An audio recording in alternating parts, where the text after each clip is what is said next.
Bonjour, bonsoir. How are you, dear friends? We are building the most inspiring and phenomenal communities of wine lovers. As we all know, wine is the catalyst of the greatest discussion. We'll be talking wine, but of course food, and everything that touches all our emotion and senses.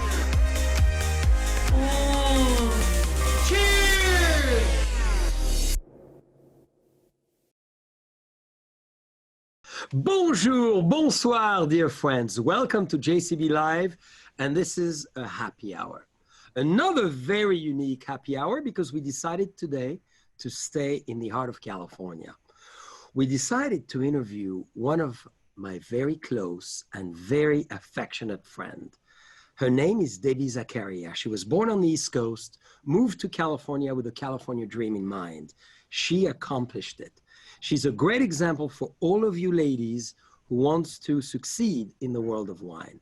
She started 20 years ago, one of the most amazing wine vision in San Francisco at the Ferry Plaza Wine Merchant. She was a visionary in this amazing place on the ocean, and she blossomed to the point that she started then in Oxbow, and now very, very recently in another part of San Francisco, and she will tell you why. She is part of many judging panels. She's a great writer, an incredible speaker, a fabulous mother, and she loves France. She speaks a little French. She was on the board for many years of the Franco-American School. I have love, affection, admiration, and we have an amazing time together. So, Debbie, in your honor, let's get the bubbles going. 1, 2, 3. Woo! Open's mine already. Cheers. Debbie, cheers. So good to see you. So great to be here. I've been watching your videos, waiting for this invitation. So I am thrilled to death to be here. Well, what makes you always look more beautiful than the last time I saw you, Debbie? Give me your secret. Wine? Good answer. Who makes those hairs so gorgeous, beautiful color? I love it. Finally come out of COVID, so I no longer actually have COVID hair. It's been straightened and cut, and yeah, I mean, it's great. Always on top of fashion. I love your outfit. So, where Do you like are my? you? I love your outfit. I think it's magnificent. That beautiful.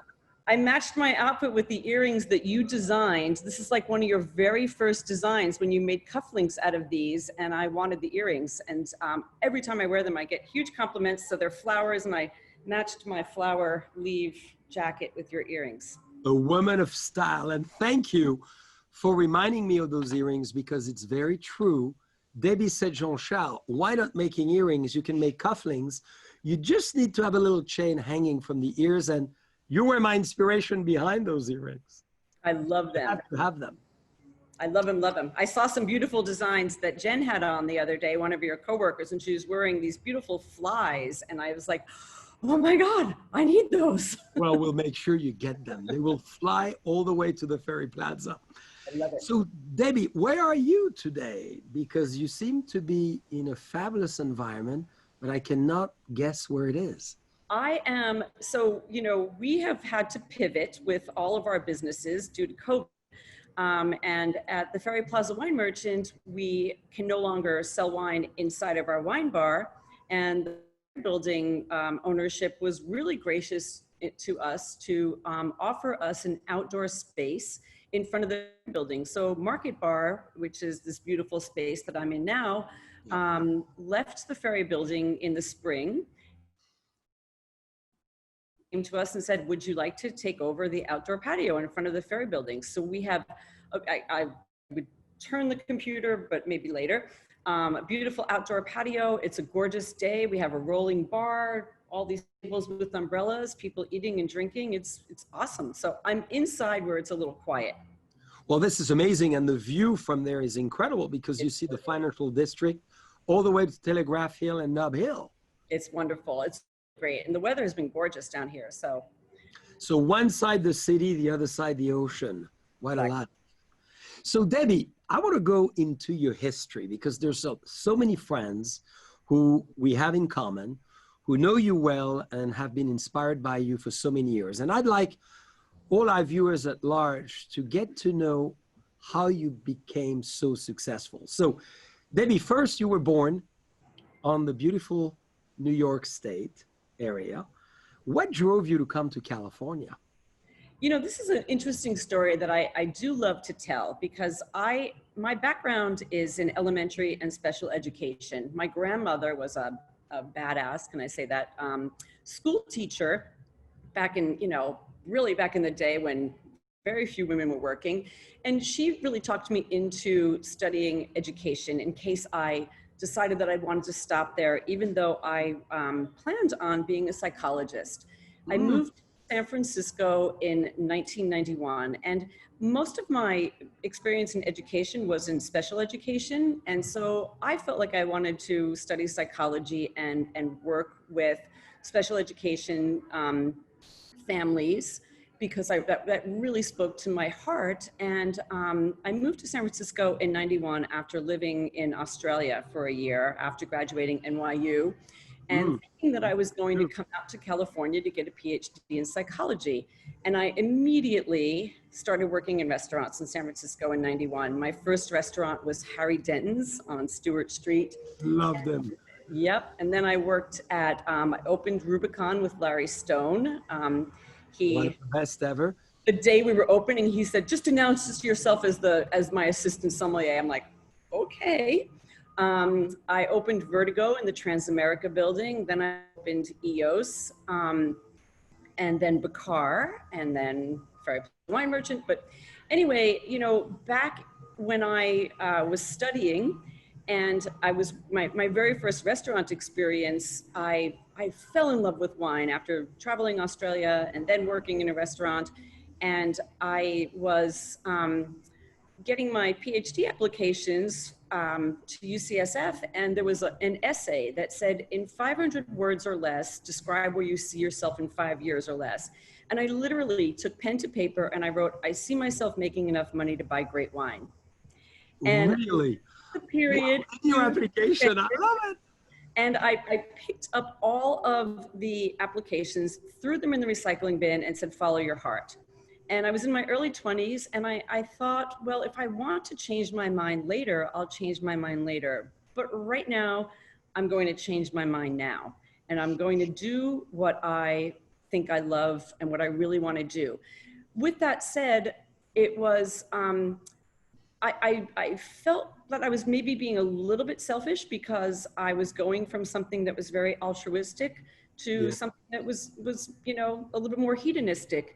And I made a promise to myself that I would always give back, and I would use the success and good fortune that I had in the wine industry. And I looked at so many people in the wine industry who were doing so much for charity that I felt like if I did really well, there would always be an element of charity and of working really hard to continue to do really good things for society and the community. And in many ways, I think in the 30 years now that I've been in the wine industry, I feel like I might have had a greater impact on the world through so many of the fundraisers and events that we've done you've been a part of many of them with us. And I'm really blessed because I did follow my goal, which was to take my success and use it for the better of the rest of the world.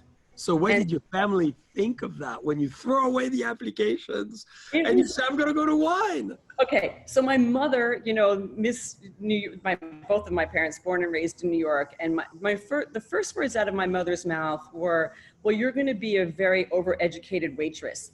And and I said, well, no, actually, I'm around a lot of educated waitresses and waiters, so they're already out there. And but the interesting thing was they actually really supported me, and were very happy about my journey because I found something that I loved. And it's a really important lesson because I remember how much they believed in me and supported me in my decision. And now that my kids are 17 and 20, I am following the path that my parents had when they supported me in my decision. They believed in me and gave me a chance. But what do you think inspired you just to throw away those applications and say, I'm going to go for it, and this is now? I mean, was there something that we should know for all of us to follow as well? Because it's amazing when you go for your PhD and you say, no, change of path, I'm going to go to wine. Big shift, although psychology is highly associated to wine. Do need it. Yeah.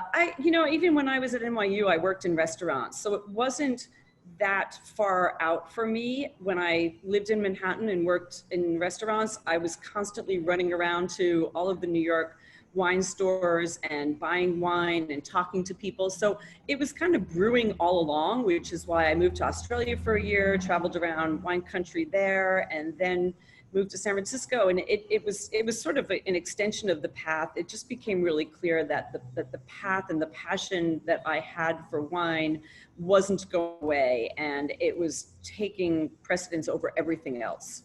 That's brilliant. So as you're an amazing wine taster and lady of beautiful words, why don't you give us a few words on the wine you have in front of you? Our Blanc de Noir from DeLoach, which is, we typically drink champagne or Burgundy Crémant. We wanted to bring it back to California together as your true phenomenal California ambassador as well. So this is the coat of arms of France, as you've noticed, yes, of our French king himself, which is a jewelry we put on the bottle. And this is our Russian River 2015. So why don't you give us a few of your delicate, maybe use psychological terms. I think that should be the thread.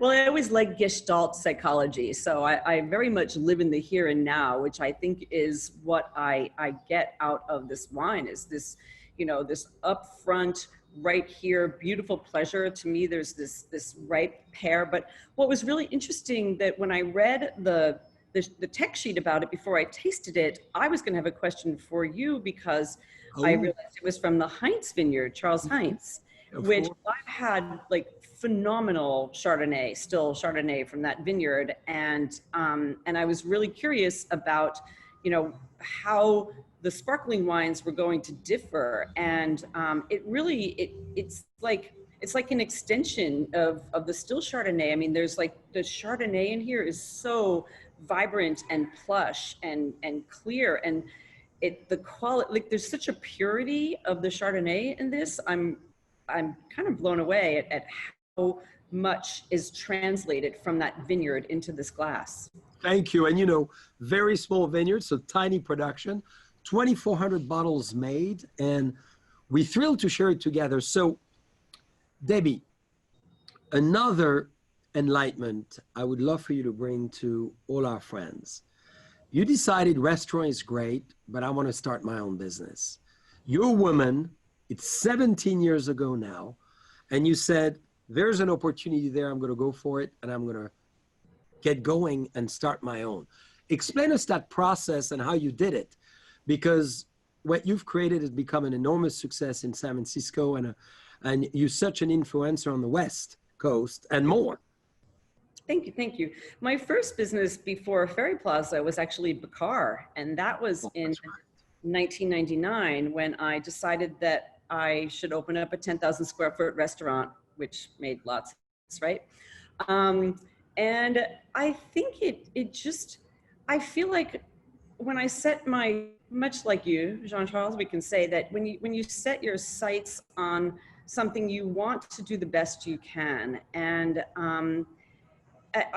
for me in wine, what I wanted the most was to not be limited. I wanted to have the whole world of wine at my fingertips, and I wanted to always be able to learn and always have more wine from all over the world coming to me. And I worked in retail at the Ashbury Market, and then I opened EOS with Arnold Wong. And so I kind of always had one foot in the door of restaurant and one foot in the door of retail. And I think it was just sort of the next progression was, okay, I've worked for other people and I want to create something. I had a vision what I wanted, how I wanted people to experience wine.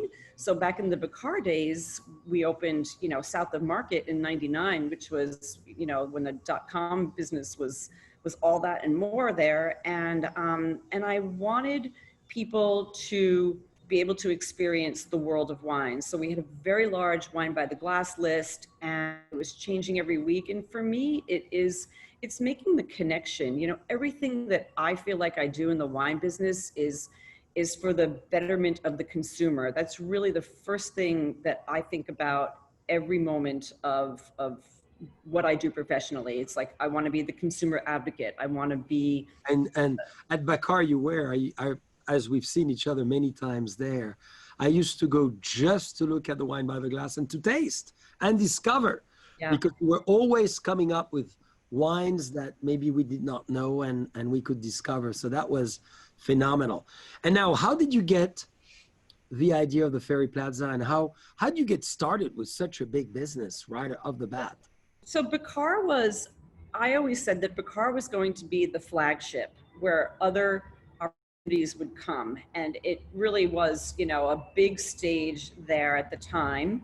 And I got approached to open a store at the Ferry Building. It was actually, they wanted me to open a restaurant here.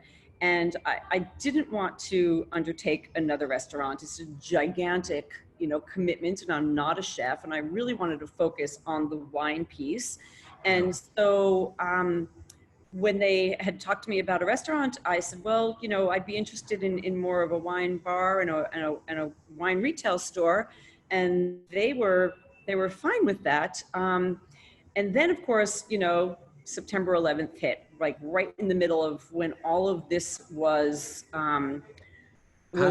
being constructed. And I had a big sort of second guess about that decision with the Ferry Building, because it hadn't been built yet.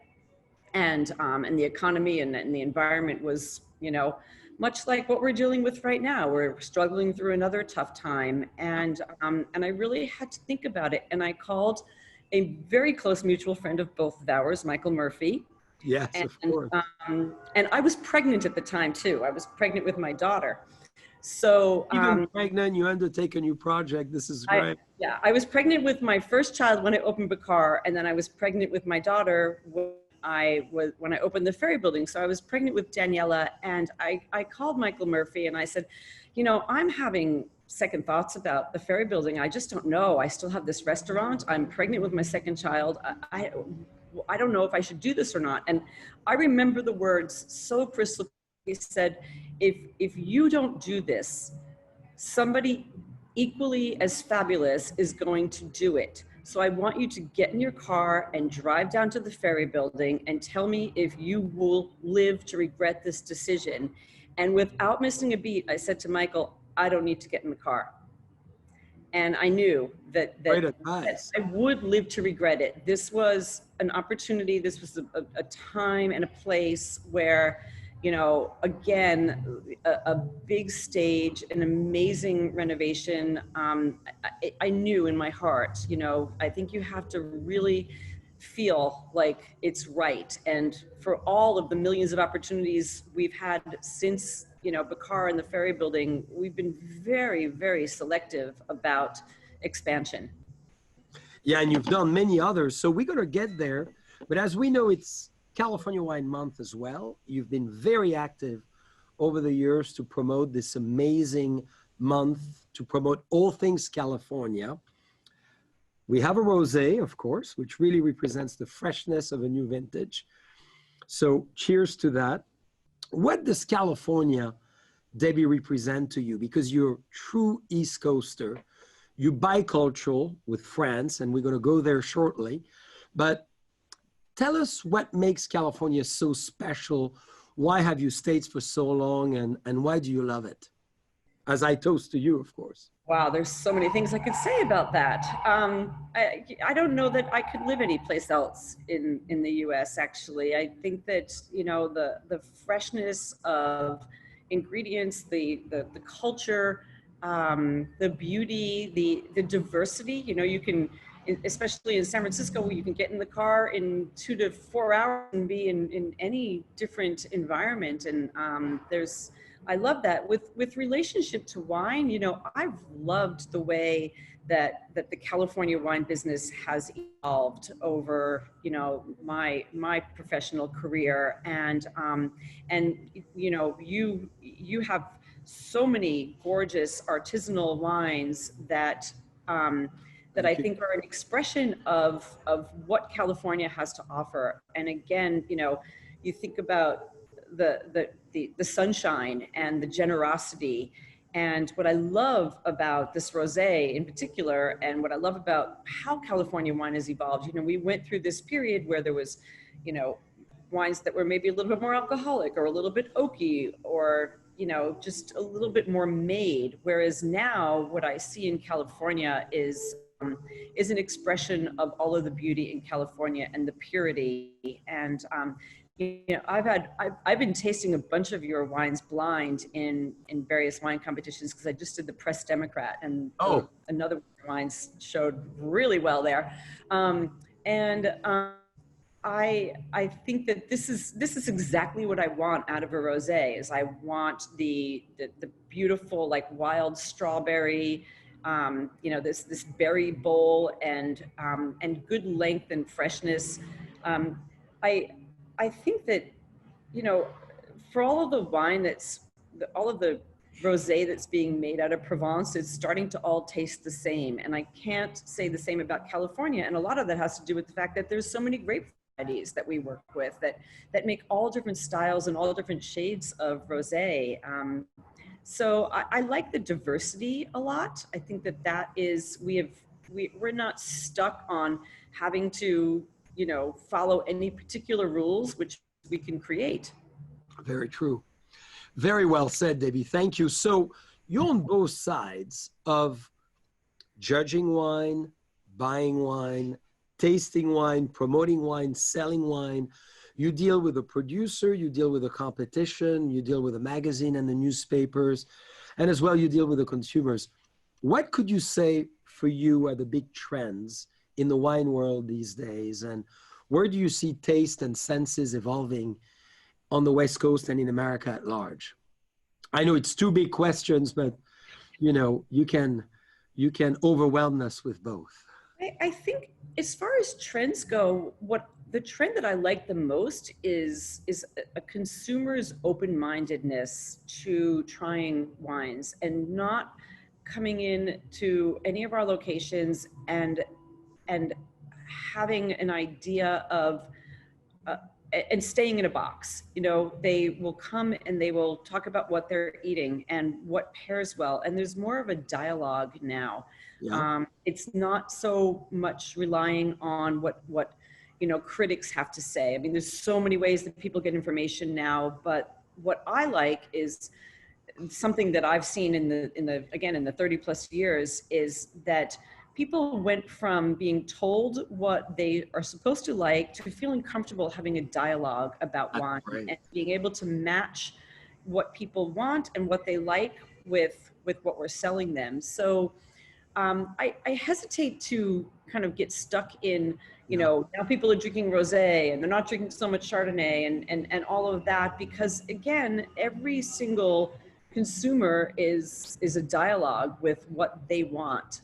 And the beauty of it, I think the trend is that there is experimentation and more open-minded consumers that want to explore. I love that. I'm so thrilled to hear that. This is not only refreshing, but, you know, very exciting to know that people are really, you know, provoking this dialogue and exchange, and this is very refreshing. So within your world, how have you coped with the last 5 months in California, which has been under lockdown for a long time?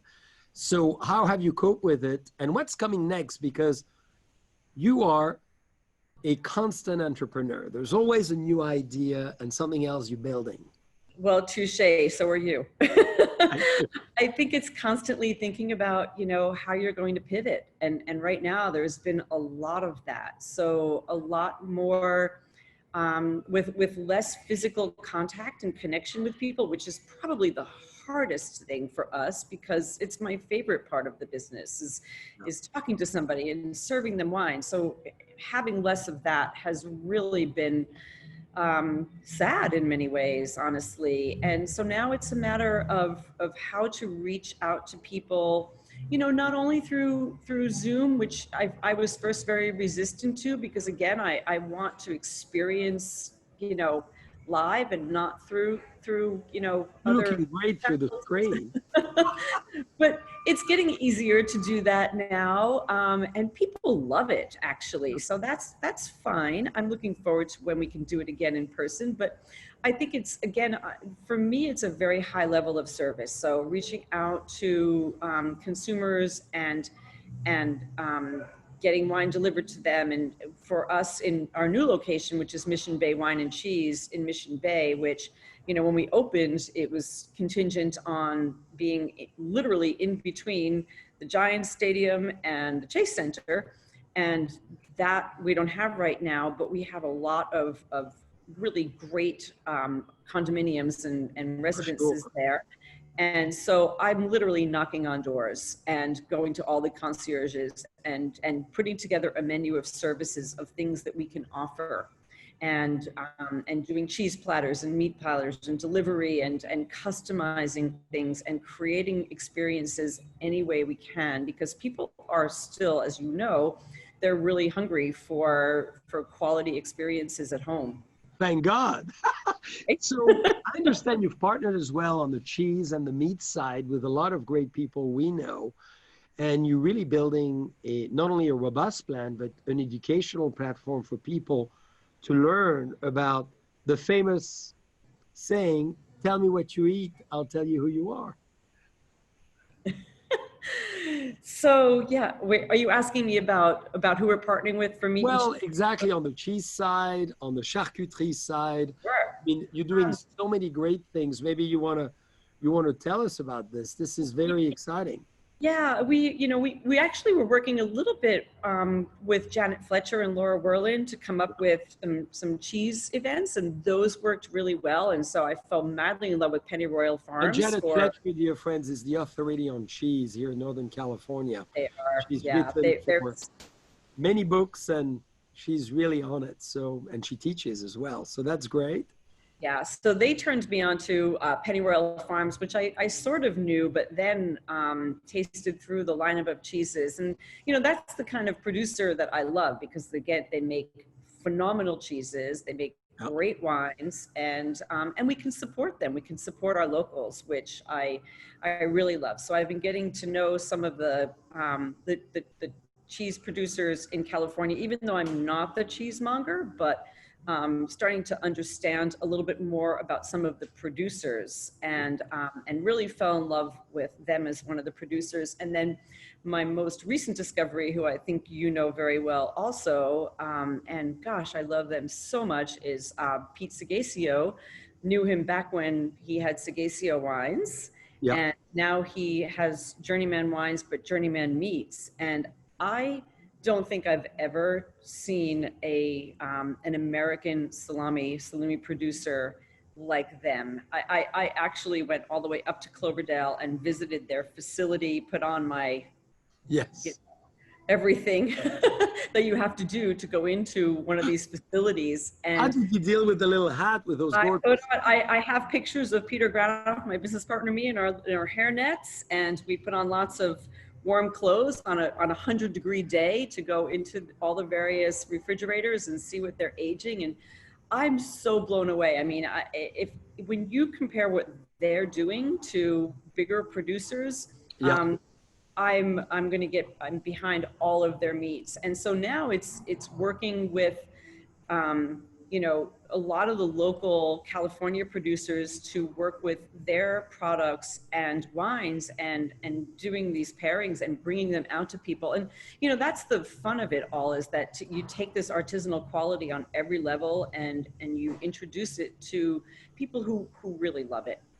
And are people, you find, as a trend, really getting even more into cheese and charcuterie when we talk about salami? you talk about hams, you talk about dry meats. Do you think there's a very strong interest there? I do. I mean, we have, I think that trend, has been in California for a long time, this whole farm to table concept, right? And Right? so Yeah. it goes beyond, your fruits and your vegetables, but now into other, farm products that are made in California. And I think, I mean, this is another beautiful reason to live in California. You've got chefs and restaurants all over, highlighting what farms they're getting their products from. So it's really a beautiful extension of that, and a joy to be for it to be an extension of the wine business and finding those discoveries. Well, delighted to hear. I just poured my little Pinot, of course. But as I serve Pinot, I think of Burgundy, I think of France. Right. Debbie, one of the things which amazed me when we first met, you were on the board of the Franco-American School. And I was so blown away and so excited. And obviously, I've met your lovely children, and your ladies are bicultural in a sense of bilingual as well as you are. Why did you do that many years ago when that school really started to blossom? You decided, I'm going to put them there? What was the motivation? I'm very admirative of that. I think I've always been a Francophile. Their French is so much better than mine now. I won't embarrass myself anymore. They remind me of that every day. But I think it beyond being a Francophile, it was and is an education that was really important to me. I want my kids, and I would love for all kids to be able to navigate the world, Yeah. to be able to speak another language, because I think once you can speak one, it opens up the door to your brain being able to speak more. And I wanted them to see the world from a greater view than just a private school. And education is really important to me. And I struggled a lot, because going back to those days when I was a special ed teacher, and I worked in private schools, and I worked in a public school in Manhattan as a special ed teacher, where it was one of the most devastating and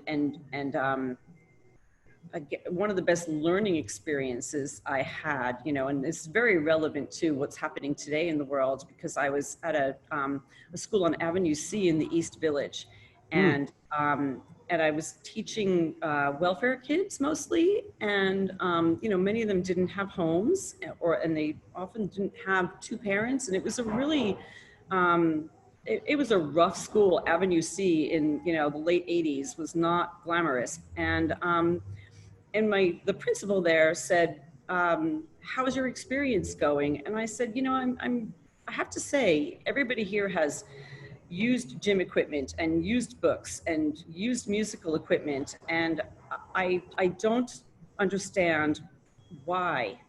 And it was because it wasn't a super wealthy school. And she said, you're young and experienced, and you'll learn better.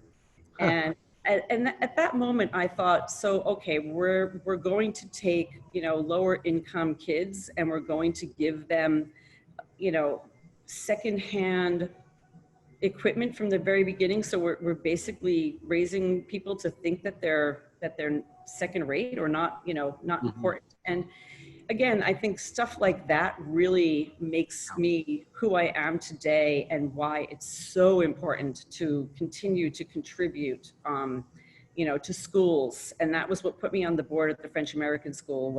It's a school, that school in particular had one of the largest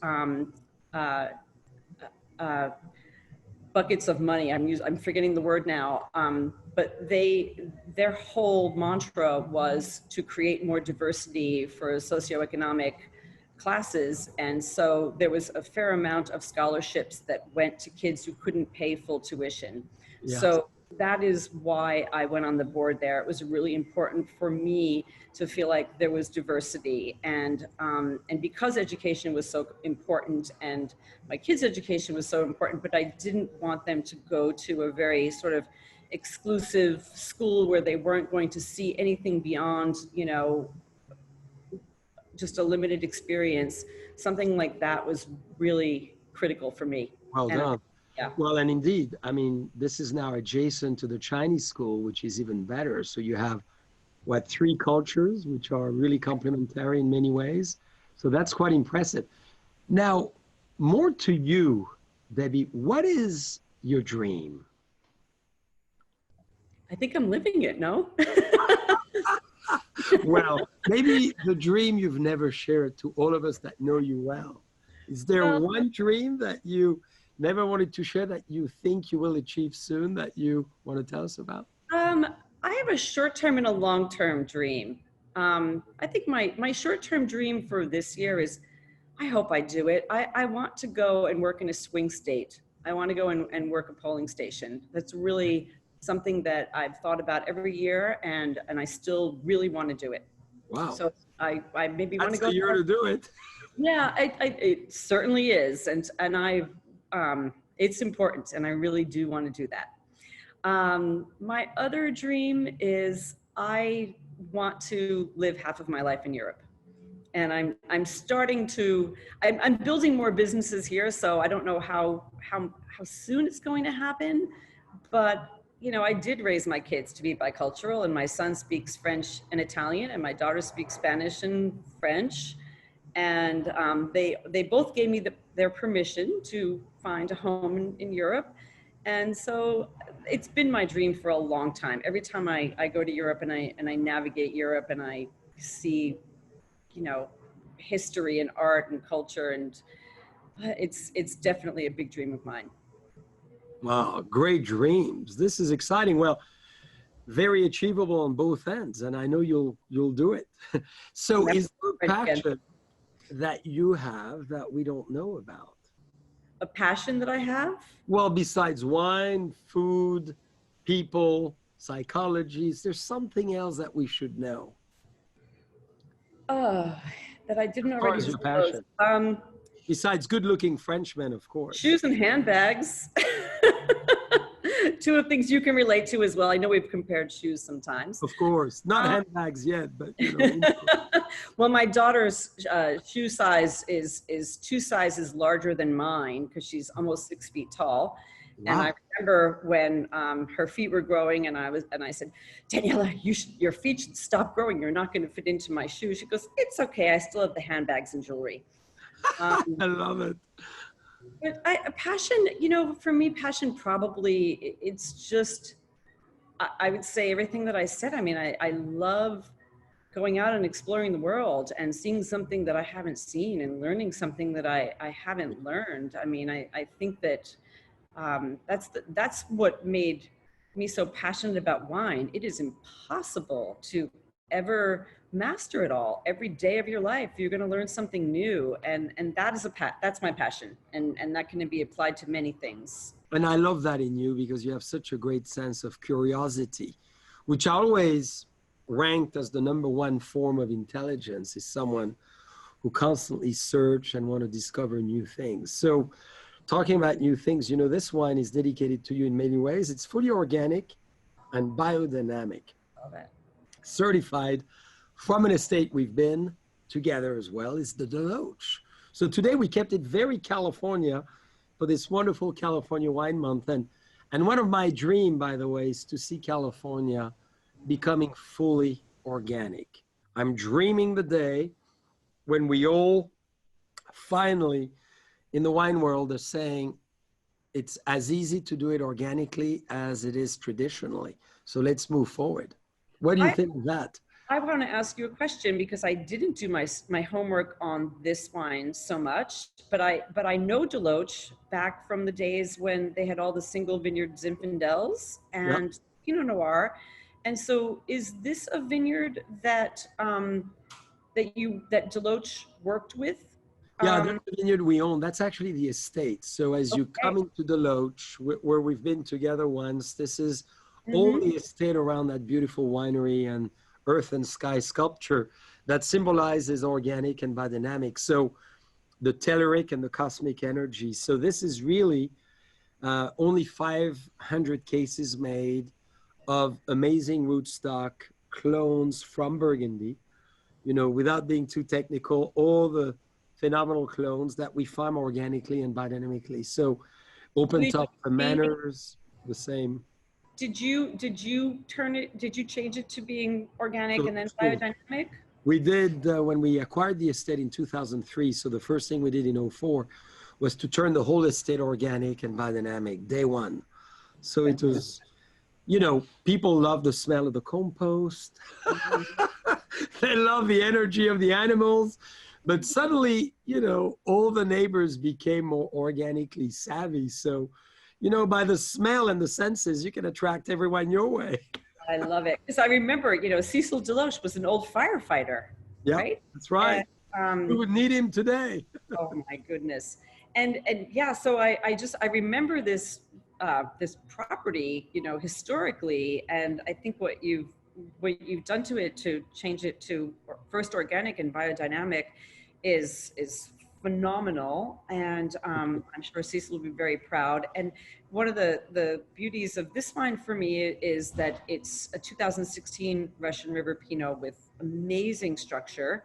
And again, keeping the real integrity of Pinot Noir. So it has all of the beautiful ripe fruit without it being, you know, heavy-handed, and the balance is gorgeous. And I know that a lot of that comes from the vineyard, and especially when you start to really remain true to biodynamics, you're going to get, you know, the purity that you're getting from this wine that is in a beautiful place right now, and I think is going to cellar absolutely phenomenally, really gorgeous. Oh, thank you for that. I could not have said it better. So now, Debbie, tell us what is next for Debbie.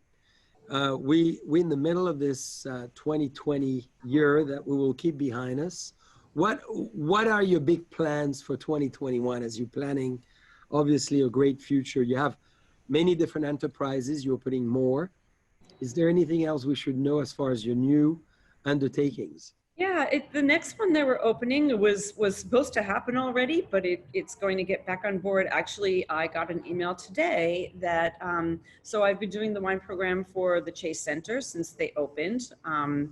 And that has been absolutely phenomenal. I can't wait to start that back up again. But, you know, again, we looked at the Chase Center and thought that that was going to be a really wonderful place to be. So we're opening up a wine bar on the waterfront side of the Chase Center. And I got an email today that the MBA is now discussing, you know, when they're going to reopen, and it could be sometime between December at the earliest and maybe February. So we're hoping that we'll have, you know, games. Whether or not there was going to be people in the arena in February, who knows? I guess a lot will depend on, you know, amazing places like UCSF and what they manage to accomplish between now and then to protect us. But we're opening up the Mission Bay Wine Bar at the Chase Center, which will be an extension of Mission Bay Wine and Cheese that we have already in Mission Bay. And I think, you know, for us, growth is something that we embrace and we love and we want to grow, but we grow very carefully because we're really very hands-on. We don't sell wine by third-party reviews, and we take a very sort of old school attitude with the way in which we approach customers, which is one-on-one. And we want to be able to continue to sell wines where we know the producers, and we're not buying, you know, gigantic production wines. Not to say that everything is tiny production, but, you know, we want to buy wines that we can continue to pay homage to the winemakers and all of their craft. What a great philosophy. Congratulations. Well, David, this is so exciting to be together. Can we talk more? Oh, for sure we can. Well, maybe, and we'll talk more just right after this, of course. Excellent. But you know what would be great is to leave all our friends with your view, an advice, a suggestions, your view of the world, a recommendation for all the fabulous women who are obviously going to follow and be inspired by you, all the great men who are listening and saying she's amazing. Maybe there's a message for everybody you want to send before we do the last toast. You know, while I've tried to stay away from the gender part of the wine world, um, God, I have had the best experience in my life with the women who have worked with me in my career. So Shelley Lindgren, who was one of our sommeliers at Bacar, Christy Dufault, who now teaches at the Culinary Institute. Our managers in our current locations are the most amazing women. I think that, you know, I feel like it doesn't have to be a man or a woman, but the women that I've had the pleasure to work with have been really hardworking, true to themselves. Yes. And I think that if you if you don't get caught up in everything and you just be true to, you know, what you want to do and who you are and what you want to be, you know, it's to me it's a design for success. There's a lot of people in not just in the wine business but in every part of life who find that their title or their title is maybe bigger than their integrity. And I think having integrity and having truth and honesty in what you do and caring about other people in the world is something that keeps you happy and honest. I'm going to I stick love with it. Very well said. Ooh la la. Oh, we could see the psychological background coming out. No, that's motherhood. Well, that too. Well, you're such a great example and such a great friend. And we have so much admiration for what you do personally and professionally and for others. You know, your philanthropical exercise as well. Thank you, Debbie, for being who you are. Thank And you for your friendship, John. I was going to say Jean Charles. I know you could say JC, it's always easier. I know. Well, I'm seeing my friend Jean-Luc later, so all of a sudden my brain went there. Well, but, you could call him Jean-Charles. I'm sure he'll love it. Yeah. Thank you for your friendship. JCB, we'll call you that. And thank you for having me and these beautiful wines, which I have here as well. And I'm going to enjoy later with my staff because they're all here waiting to taste them. Thank you so much. And congratulations for all those exceptional projects that you have undertaken and the one coming. And we cannot wait to come to the next one, to the wine bar. This is going to be so fun. So Debbie, to your success and your continued inspiration. Thank you. À ta santé.